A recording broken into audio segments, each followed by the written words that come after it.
Olá pessoal, meu nome é Maria Clara. Hoje eu vou apresentar o trabalho sobre o sistema reprodutor feminino e o sistema reprodutor masculino, de forma mais fisiológica e anatômica. Bom, o objetivo dessa aula é explicar de forma clara como esses sistemas eles funcionam, as suas estruturas e como eles se complementam no processo reprodutivo. Bom, é importante destacar que toda essa apresentação ela foi construída com base no livro do sistema reprodutor de Netter, do volume 1, que ele traz uma visão mais fisiológica e anatômica. Eu organizei a explicação de forma didática e mais sequencial para facilitar esse entendimento. Bom, o sistema reprodutor ele é responsável pela produção de gametas, óvulos, e espermatozoides, pela produção dos hormônios sexuais e pela reprodução. Cada sistema ele possui estruturas próprias, mas que se complementam. Segundo o livro de Netter, esses órgãos também possuem funções fisiológicas essenciais, elas como maturação dos gametas, secreção hormonal e, no caso do sistema feminino, o suporte do desenvolvimento embrionário. Aqui estão nossos objetivos dessa aula, os meus objetivos da aula.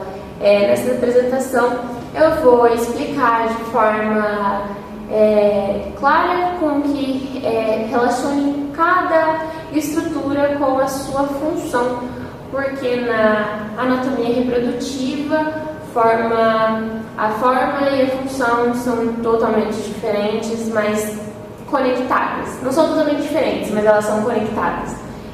Ao final, vocês vão entender o caminho do sistema do reprodutor masculino e do feminino, e como o corpo ele se prepara para a fecundação.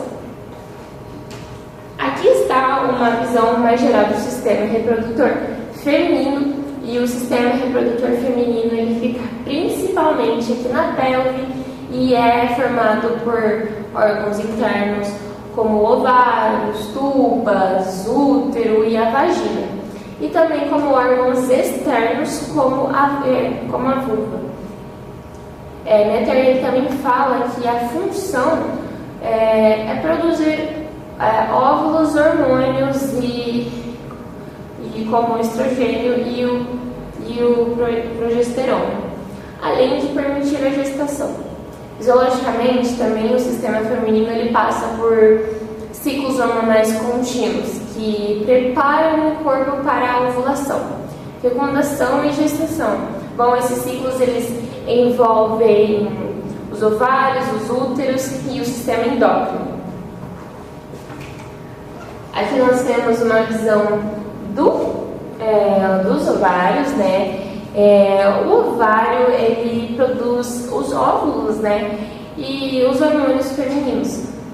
Possui uma região cortical rica em folículos e uma região medular com vasos sanguíneos. Os folículos eles evoluem de forma primordial, depois primária, secundária e antrial, folículo maduro, que libera o ovócito na ovulação. O ciclo ovariano ele é regulado pelo FSH e o LH. O FSH ele estimula o crescimento folicular, já o LH ele desencadeia a ovulação. Bom, após isso surge o corpo lúteo que produz a progesterona. Aqui a gente tem as nossas tubas uterinas, as As tubas, elas conectam os ovários ao útero e as suas fibrinas, elas captam o óvulo. Né? Também diz que a fecundação normalmente ocorre na âmpula, que é a região mais larga. Fisiologicamente também as tubas, elas possuem cílios e musculatura lisa, que isso permite transportar os óvulos e, se houver a fecundação do embrião, até o útero. Nosso útero aqui, né? E bom, o útero, ele é um órgão muscular formado por endométrio, miométrio e o perimétrio. Ele se modifica muito ao longo da vida, então ele vai se modificando sempre, né? Ao longo da vida ele vai evoluindo. Fisiologicamente, o endométrio, ele passa pelas fases proliferativas, secretadora e menstrual. Ele se prepara para receber o embrião e caso não haja a gestação, aí sim ocorre a menstruação.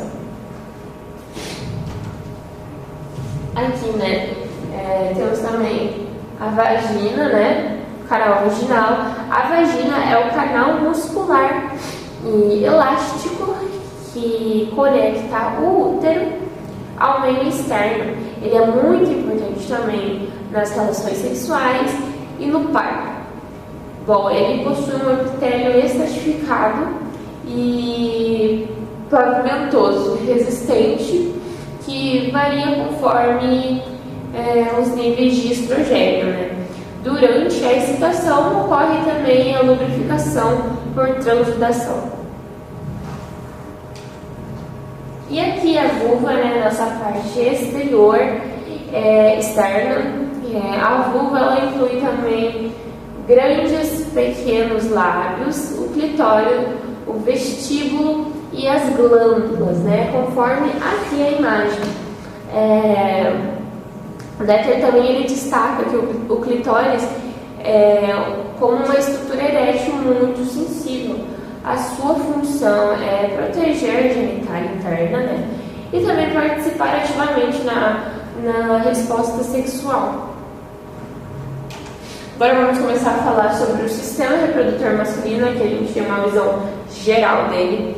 Bom, o sistema masculino, ele produz os espermatozoides e testosterona. Isso nele inclui o pênis, os testículos, o epidídimo e a próstata.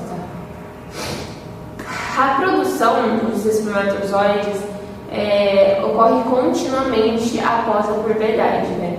Dependendo da temperatura, hormônios, estrutura dos túbulos seminíferos, né? Aqui temos os testículos, né?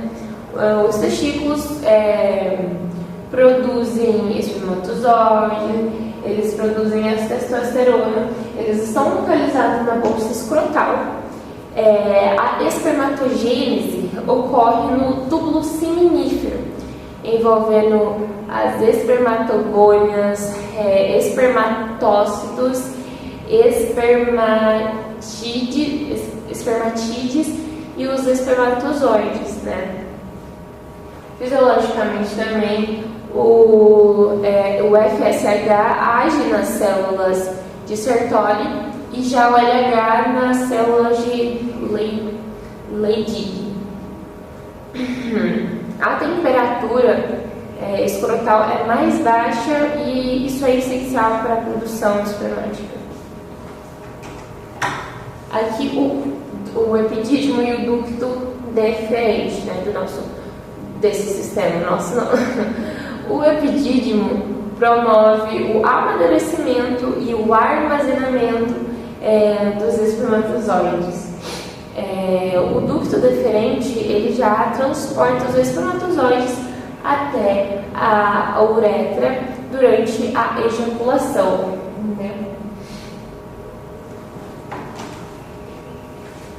E nós temos as glândulas seminais, próstatas e bulbo uretral. Está aqui na imagem. As glândulas seminais, elas produzem um líquido rico em frutose que nutre os espermatozoides. A próstata, ela libera um líquido fluido, um fluido que é levemente ácido e é importante para a motilidade. As glândulas bulburetrais lubrificam e neutralizam o pH da uretra antes da ejaculação. E aqui o pênis, O pênis é formado por dois corpos cavernosos e um corpo esponjoso. Durante a excitação, há a vasodilatação e a entrada de sangue, Quando o pênis fica erétil, de acordo com o Mettler também, a ereção ela envolve o sistema nervoso parasimpático, enquanto já a ejaculação ela envolve o sistema simpático.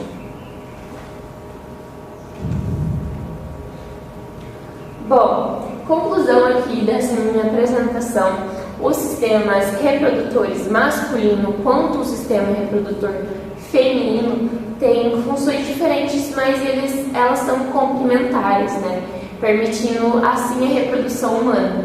A anatomia e a fisiologia de cada estrutura garantem a produção e o transporte, e a fertilização dos gametas, certo?